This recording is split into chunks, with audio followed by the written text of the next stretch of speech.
ಆಕಾಶವಾಣಿ ಪ್ರದೇಶ ಸಮಾಚಾರ ಓದುತ್ತಿರುವವರು ರೇಖಾ ನಾಯ್ಕರ್. ಮುಖ್ಯಾಂಶಗಳು: ತೆರಿಗೆ ಸೋರಿಕೆ ತಡೆಗೆ ವಾಣಿಜ್ಯ ಇಲಾಖೆ ಅಧಿಕಾರಿಗಳಿಗೆ ಮುಖ್ಯಮಂತ್ರಿ ಸೂಚನೆ. ಅಬಕಾರಿ ಇಲಾಖೆಯಲ್ಲಿ 574 ಸನ್ನದುಗಳನ್ನು ಹರಾಜು ಹಾಕಲು ನಿರ್ಧಾರ. ರಾಜ್ಯದಲ್ಲಿ 72,000 ಹುದ್ದೆಗಳ ನೇಮಕಾತಿಗೆ ಸರ್ಕಾರ ತೀರ್ಮಾನ. 2 ಅಧಿಕಾರಿಗಳ ನೇಮಕ.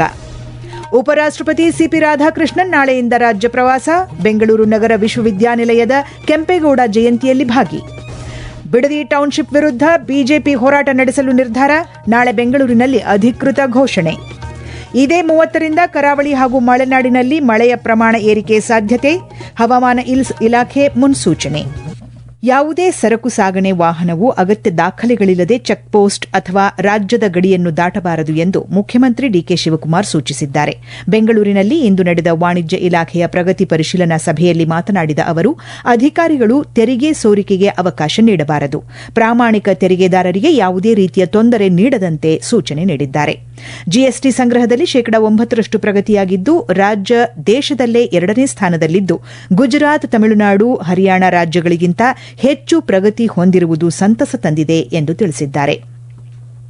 ಬಳಿಕ ನಡೆದ ಅಬಕಾರಿ ಇಲಾಖೆಯ ಪ್ರಗತಿ ಪರಿಶೀಲನೆಯಲ್ಲಿ ಮುಖ್ಯಮಂತ್ರಿ ಡಿಕೆ ಶಿವಕುಮಾರ್ ಪರವಾನಗಿ ನವೀಕರಣ ಮೊತ್ತವನ್ನು 2 ಕಂತುಗಳಲ್ಲಿ ಪಾವತಿಸಲು ಅವಕಾಶ ಕಲ್ಪಿಸುವಂತೆ ತಿಳಿಸಿದ್ದಾರೆ.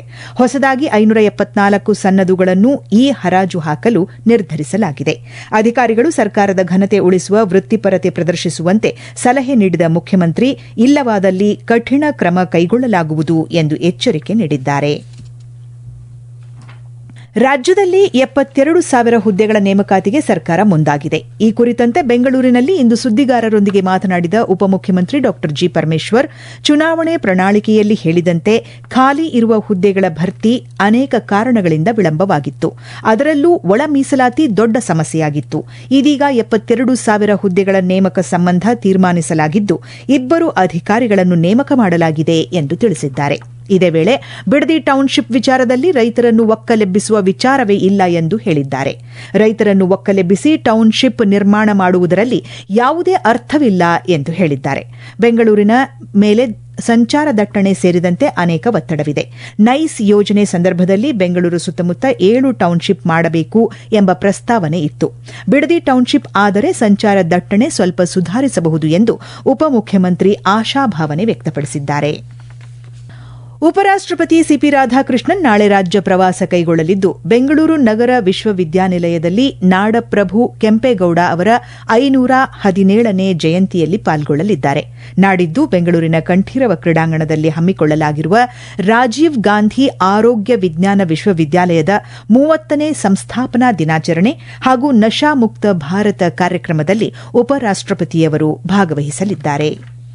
ಮುಖ್ಯಮಂತ್ರಿ ಡಿಕೆ ಶಿವಕುಮಾರ್ ಅವರೊಂದಿಗೆ ವ್ಯವಹಾರಿಕ ಸಂಬಂಧ ಇಲ್ಲ ಎಂದು ಬಿಜೆಪಿ ರಾಜ್ಯಾಧ್ಯಕ್ಷ ಬಿವೈ ವಿಜಯೇಂದ್ರ ತಿಳಿಸಿದ್ದಾರೆ. ಧರ್ಮಸ್ಥಳದಲ್ಲಿ ಸುದ್ದಿಗಾರರೊಂದಿಗೆ ಮಾತನಾಡಿದ ಅವರು, ಇತ್ತೀಚೆಗೆ ನಡೆದ ವಿಧಾನ ಪರಿಷತ್ ಚುನಾವಣೆ ವೇಳೆ ಆಗಿರುವ ಅಡ್ಡ ಮತದಾನದಿಂದ ನೋವುಂಟಾಗಿದೆ ಎಂದು ತಿಳಿಸಿದ್ದಾರೆ.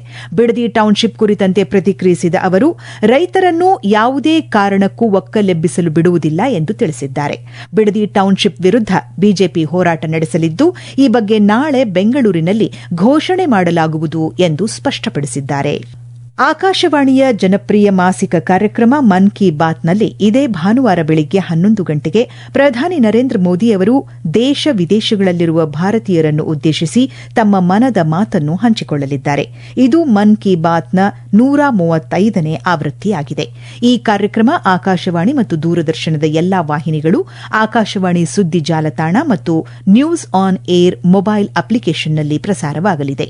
ಈ ಕಾರ್ಯಕ್ರಮವನ್ನು ಆಕಾಶವಾಣಿ, ಡಿಡಿ ನ್ಯೂಸ್, ಪ್ರಧಾನಮಂತ್ರಿ ಕಚೇರಿ ಹಾಗೂ ವಾರ್ತಾ ಮತ್ತು ಪ್ರಸಾರ ಸಚಿವಾಲಯದ ಯೂಟ್ಯೂಬ್ ವಾಹಿನಿಗಳಲ್ಲಿಯೂ ನೇರ ಪ್ರಸಾರ ಮಾಡಲಾಗುತ್ತದೆ. ಹಿಂದಿ ಪ್ರಸಾರದ ನಂತರ ಪ್ರಾದೇಶಿಕ ಭಾಷೆಗಳಲ್ಲಿ ಕಾರ್ಯಕ್ರಮ ಬಿತ್ತರಗೊಳ್ಳಲಿದೆ. ಪ್ರದೇಶ ಸಮಾಚಾರ ಕೇಳುತ್ತಿದ್ದೀರಿ. ನಮ್ಮ ಎಲ್ಲಾ ರಾಷ್ಟ್ರೀಯ ವಾರ್ತೆಗಳು ಹಾಗೂ ಪ್ರದೇಶ ಸಮಾಚಾರ ಈಗ ಆಕಾಶವಾಣಿ ನ್ಯೂಸ್ ಕನ್ನಡ ಯೂಟ್ಯೂಬ್ ಚಾನೆಲ್ನಲ್ಲಿ ಲಭ್ಯ. ನಮ್ಮ ಎಕ್ಸ್ ಖಾತೆ ಮತ್ತು ಇನ್ಸ್ಟಾಗ್ರಾಂ ಖಾತೆ ಆಕಾಶವಾಣಿ ನ್ಯೂಸ್ ಕನ್ನಡ. ಹೆಚ್ಚಿನ ಮಾಹಿತಿಗಾಗಿ ನಮ್ಮ ಫೇಸ್ಬುಕ್ ಖಾತೆ AIR ಕನ್ನಡ ನ್ಯೂಸ್ ಅನುಸರಿಸಿ. ಮಾಹಿತಿಯ ಹೂರಣ, ವಾರದ ಕಾರ್ಯಕ್ರಮ ಪ್ರಚಲಿತ ವಿದ್ಯಮಾನ ಪ್ರತಿ ಬುಧವಾರ 9:15ಕ್ಕೆ. ಬೆಂಗಳೂರಿನಲ್ಲಿ ಕಸದ ಸಮಸ್ಯೆ ಹೆಚ್ಚಿರುವ ಪ್ರದೇಶಗಳಿಗೆ ಸಂಜೆ ವೇಳೆಯಲ್ಲೂ ಆಟೋ ಟಿಪ್ಪರ್ಗಳನ್ನು ಕಳುಹಿಸುವಂತೆ ಜಿಬಿಎ ಮುಖ್ಯ ಆಯುಕ್ತ ಮಹೇಶ್ವರ ರಾವ್ ಅಧಿಕಾರಿಗಳಿಗೆ ಸೂಚನೆ ನೀಡಿದ್ದಾರೆ. ದಕ್ಷಿಣ ನಗರ ಪಾಲಿಕೆ ವ್ಯಾಪ್ತಿಯ ವಿವಿಧ ಸ್ಥಳಗಳಿಗೆ ಭೇಟಿ ನೀಡಿ ಪರಿಶೀಲನೆ ನಡೆಸಿದ ಅವರು ಯಲಚೇನಹಳ್ಳಿ ಪ್ರದೇಶದಲ್ಲಿ ಈಗಾಗಲೇ ಸಂಜೆ ವೇಳೆಯಲ್ಲೂ ಕಸ ಸಂಗ್ರಹಣೆಗೆ ಆಟೋಗಳನ್ನು ನಿಯೋಜಿಸಲಾಗಿದೆ ಎಂದು ಹೇಳಿದ್ದಾರೆ. ಯಲಚೇನಹಳ್ಳಿ ಕೆರೆ ಸಮೀಪದ ಕಸ ವರ್ಗಾವಣೆ ಸ್ಥಳಕ್ಕೆ ಭೇಟಿ ನೀಡಿ ಮಾತನಾಡಿದ ಅವರು ಈ ಪ್ರದೇಶದಲ್ಲಿ ರಸ್ತೆ ಬದಿಯಲ್ಲಿ ಕಸ ಬಿಸಾಡುವುದನ್ನು ಪರಿಣಾಮಕಾರಿಯಾಗಿ ತಡೆಯಬೇಕು ಎಂದು ಸೂಚಿಸಿದ್ದಾರೆ. ಕಸದ ಸಮಸ್ಯೆಗೆ ಶಾಶ್ವತ ಪರಿಹಾರ ದೊರಕಬೇಕಾದರೆ ಸಾರ್ವಜನಿಕರ ಸಹಕಾರ ಅತ್ಯಗತ್ಯ ಎಂದು ಹೇಳಿದ್ದಾರೆ. ಯಾರಾದರೂ ರಸ್ತೆ ಬದಿಯಲ್ಲಿ ಕಸ ಎಸೆಯುತ್ತಿರುವುದು ಕಂಡುಬಂದರೆ ತಕ್ಷಣ ಪಾಲಿಕೆ ಸಿಬ್ಬಂದಿಗೆ ಮಾಹಿತಿ ನೀಡಬೇಕು. ನಿಯಮ ಉಲ್ಲಂಘಿಸುವವರ ವಿರುದ್ಧ ದಂಡ ವಿಧಿಸಲಾಗುವುದು ಎಂದು ಸ್ಪಷ್ಟಪಡಿಸಿದ್ದಾರೆ. ಬೆಂಗಳೂರಿನಲ್ಲಿ ನಾಳೆ ನಡೆಯುವ ಬಿಡಿಎ ಸಸಿ ನೆಡುವ ಕಾರ್ಯಕ್ರಮ ಹಾಗೂ ವಾಕಥಾನ್ನಲ್ಲಿ ಭಾಗವಹಿಸುವ ಸಾರ್ವಜನಿಕರ ಅನುಕೂಲಕ್ಕಾಗಿ ಬಿಎಂಆರ್ಸಿಎಲ್ ವಿಶೇಷ ಮೆಟ್ರೋ ಸೇವೆ ಪ್ರಕಟಿಸಿದೆ. ನಾಳೆ ಬೆಳಗ್ಗೆ 4 ಗಂಟೆಯಿಂದ ನಗರದ ಎಲ್ಲಾ ಮೆಟ್ರೋ ಮಾರ್ಗಗಳಲ್ಲಿ ರೈಲು ಸಂಚಾರ ಆರಂಭವಾಗಲಿದೆ ಎಂದು ತಿಳಿಸಿದೆ. ಈ ಮೆಟ್ರೋ ಸೇವೆಯನ್ನು ಸದುಪಯೋಗಪಡಿಸಿಕೊಳ್ಳುವಲ್ಲಿ ಬಿಎಂಆರ್ಸಿಎಲ್ ಮನವಿ ಮಾಡಿದೆ. ಚಾಮರಾಜನಗರ ಜಿಲ್ಲೆಯ ಗುಂಡ್ಲುಪೇಟೆ ತಾಲೂಕಿನ ಚಿರಕನಹಳ್ಳಿ ಗ್ರಾಮದ ಹೊರವಲಯದಲ್ಲಿ ಅರಣ್ಯ ಇಲಾಖೆ ಅಳವಡಿಸಿದ್ದ ಬೋನಿನಲ್ಲಿ ಹುಲಿ ಸೆರೆಯಾಗಿದೆ. ಸೆರೆ ಸಿಕ್ಕ ಹೆಣ್ಣು ಹುಲಿ 8ರಿಂದ 10 ವರ್ಷವದ್ದಾಗಿರಬಹುದು ಎಂದು ಅಂದಾಜಿಸಲಾಗಿದೆ. ಚಿರಕನಹಳ್ಳಿ, ಕುಂದಕೆರೆ, ಕಡಬೂರು ಸೇರಿ ಸುತ್ತಮುತ್ತಲಿನ ಗ್ರಾಮಗಳಲ್ಲಿ ಹುಲಿ ಸಂಚಾರ ಕಂಡುಬಂದ ಹಿನ್ನೆಲೆಯಲ್ಲಿ ಸಾರ್ವಜನಿಕರ ಸುರಕ್ಷತೆ ಗಮನದಲ್ಲಿಟ್ಟುಕೊಂಡು ಅರಣ್ಯ ಇಲಾಖೆ ಮುನ್ನೆಚ್ಚರಿಕೆ ಕ್ರಮವಾಗಿ ಬೋನನ್ನು ಅಳವಡಿಸಿತ್ತು. ಆಹಾರ ಅರಸಿ ಬಂದಿದ್ದ ಹುಲಿ ಬೋನಿಗೆ ಬಿದ್ದಿದೆ. ಇದೇ ಭಾನುವಾರ ದೇಶಾದ್ಯಂತ ಪಲ್ಸ್ ಪೋಲಿಯೋ ಲಸಿಕಾ ಅಭಿಯಾನ ಹಮ್ಮಿಕೊಳ್ಳಲಾಗಿದೆ. ಚಿಕ್ಕಬಳ್ಳಾಪುರ ಜಿಲ್ಲೆಯಾದ್ಯಂತ 5 ವರ್ಷದೊಳಗಿನ ಎಲ್ಲಾ ಮಕ್ಕಳಿಗೂ ಪಲ್ಸ್ ಪೋಲಿಯೋ ಲಸಿಕೆ ಹಾಕಲು ಸಕಲ ಸಿದ್ದತೆ ಮಾಡಿಕೊಳ್ಳಲಾಗಿದ್ದು, ಒಟ್ಟು 1,23,545 ಮಕ್ಕಳಿಗೆ ಲಸಿಕೆ ಹಾಕುವ ಗುರಿ ಹೊಂದಲಾಗಿದೆ ಎಂದು ಜಿಲ್ಲಾಧಿಕಾರಿ ಜಿ. ಪ್ರಭು ತಿಳಿಸಿದ್ದಾರೆ. ವಿಜಯನಗರ ಜಿಲ್ಲೆಯಲ್ಲಿ ರಾಷ್ಟೀಯ ಪಲ್ಸ್ ಪೋಲಿಯೋ ಜಾಗೃತಿ ಜಾಥಾಗೆ ಜಿಲ್ಲಾಧಿಕಾರಿ ಹಾಗೂ ಜಿಲ್ಲಾ ಪಂಚಾಯತ್ ಮುಖ್ಯ ಕಾರ್ಯನಿರ್ವಾಹಕ ಅಧಿಕಾರಿಗಳು ಚಾಲನೆ ನೀಡಲಿದ್ದಾರೆ. ಜಾಥಾ ಮೂಲಕ ಸಾರ್ವಜನಿಕರಲ್ಲಿ ಪಲ್ಸ್ ಪೋಲಿಯೋ ಕುರಿತು ಅರಿವು ಮೂಡಿಸಲಾಗುವುದು ಎಂದು ಆರ್ಸಿಎಚ್ ಅಧಿಕಾರಿ ಡಾ ಜಂಬಯ್ಯ ತಿಳಿಸಿದ್ದಾರೆ. ದಕ್ಷಿಣ ಕನ್ನಡ ಜಿಲ್ಲೆಯಲ್ಲಿ 5 ವರ್ಷದೊಳಗಿನ 1,40,677 ಮಕ್ಕಳಿಗೆ ಪೋಲಿಯೋ ಹನಿ ಹಾಕಿಸುವ ಗುರಿ ಹೊಂದಲಾಗಿದೆ ಎಂದು ಜಿಲ್ಲಾ ಆರೋಗ್ಯ ಮತ್ತು ಕುಟುಂಬ ಕಲ್ಯಾಣಾಧಿಕಾರಿ ಡಾ ಎಚ್ಆರ್ ತಿಮ್ಮಯ್ಯ ತಿಳಿಸಿದ್ದಾರೆ. ಇನ್ನು ಹವಾವರ್ತಮಾನ. ಕರಾವಳಿ ಜಿಲ್ಲೆಗಳಲ್ಲಿ ವ್ಯಾಪಕವಾಗಿ ಹಗುರದಿಂದ ಸಾಧಾರಣ ಮಳೆಯಾಗಿದೆ. ಕರಾವಳಿ ಜಿಲ್ಲೆಗಳಲ್ಲಿ ಇಂದಿನಿಂದ 3 ದಿನಗಳ ಕಾಲ ಕೆಲವೆಡೆ ಭಾರೀ ಮಳೆಯಾಗುವ ಸಾಧ್ಯತೆಯಿದೆ ಎಂದು ಹವಾಮಾನ ಇಲಾಖೆ ನಿರ್ದೇಶಕ ಡಾ ಸಿಎಸ್ ಪಾಟೀಲ್ ತಿಳಿಸಿದ್ದಾರೆ. ಉತ್ತರ ಹಾಗೂ ದಕ್ಷಿಣ ಒಳನಾಡಿನ ಜಿಲ್ಲೆಗಳಲ್ಲಿ ಹಲವೆಡೆ ಹಗುರದಿಂದ ಸಾಧಾರಣವಾಗಿ ಮಳೆಯಾಗುವ ಸಾಧ್ಯತೆಯಿದೆ. ಇದೇ 30ರಿಂದ ರಾಜ್ಯದ ಕರಾವಳಿ ಹಾಗೂ ಮಲೆನಾಡಿನಲ್ಲಿ ಮಳೆಯ ಪ್ರಮಾಣ ಏರಿಕೆಯಾಗುವ ಹೆಚ್ಚಿನ ಸಾಧ್ಯತೆಯಿದೆ ಎಂದು ಮಾಹಿತಿ ನೀಡಲಾಗಿದೆ. ಸಂಕ್ಷಿಪ್ತ ಸುದ್ದಿಗಳು. ಪ್ರವಾಹ ನಿಯಂತ್ರಣ ನಿಧಿಯಡಿ ಕೈಗೊಂಡ ಕಾರ್ಯಗಳು ಹಾಗೂ ಮಹಾನಗರ ಪಾಲಿಕೆ ವಿಜಯಪುರದಿಂದ ಕೈಗೊಂಡ ಹಲವು ಅಭಿವೃದ್ಧಿ ಕಾರ್ಯಗಳನ್ನು ಬೃಹತ್ ಹಾಗೂ ಮಧ್ಯಮ ಕೈಗಾರಿಕೆ ಹಾಗೂ ಮೂಲ ಸೌಲಭ್ಯ ಅಭಿವೃದ್ಧಿ ಸಚಿವ ಎಂಬಿ ಪಾಟೀಲ್ ಪರಿಶೀಲಿಸಿದರು. ಬೆಂಗಳೂರು ಗ್ರಾಮಾಂತರ ಜಿಲ್ಲೆಯ ವಿವಿಧೆಡೆಗಳಲ್ಲಿ ನಾಡಪ್ರಭು ಕೆಂಪೇಗೌಡರ ಜಯಂತಿ ಆಚರಣೆಗೆ ಸಿದ್ದತೆಗಳು ನಡೆಯುತ್ತಿವೆ. ಜಯಂತಿ ಅಂಗವಾಗಿ ಕೆಂಪೇಗೌಡರ ಮೂಲ ಸ್ಥಳವಾದ ದೇವನಹಳ್ಳಿ ತಾಲೂಕಿನ ಆವತಿ ಗ್ರಾಮದಿಂದ ಕೆಂಪೇಗೌಡ ಜ್ಯೋತಿ ರಥಯಾತ್ರೆ ಹೊರಡಲು ಕಾರ್ಯಕ್ರಮ ಆಯೋಜಿಸಲಾಗಿದೆ.